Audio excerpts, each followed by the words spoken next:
Hi, it's Tracy Bill. We are diving into chapter 2 of our executive book club series, The Customer of the Future. This is the beginning of this series, so we always start off with building that foundation. And this one is so important because this blog is really going to focus you on the importance of culture. And particularly as it comes to building a culture that first serves your employees, because as we know, particularly in senior housing, the employee really defines the overall customer experience. So make sure in this blog you read it to the end and really get clear on, if you were to pick one word that defined the culture that you would want stakeholders to experience, whether residents, referral sources, employees, adult children, when engaging in your organization. And it might not be something you're doing right now. What would it be?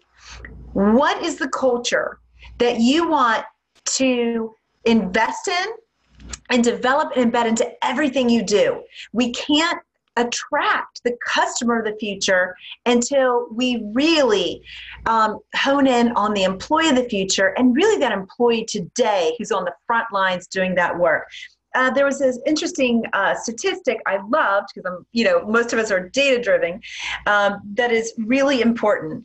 And it said that according to a recent study, those companies that do employee experience well have 4.2 times the average profit of those who don't. If you've ever been a part of a great company with awesome margins, I bet you know it had an incredible culture. And all of those references and sources are cited in the book study.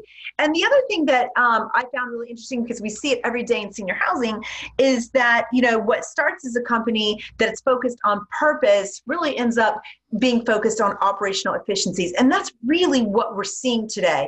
And with many of those founders gone and new CEOs and people who are sort of that second next generation pushing the business forward have not really had time due to the growth to focus on culture. So stop what you're doing, just take some time to work on versus just in the business, and really challenge yourself and your leadership team to think about the culture that your employees experience in investing in you, and that your residents, your referral sources, your adult children, what is the culture experience they are having when engaging with your organization? Okay, enjoy.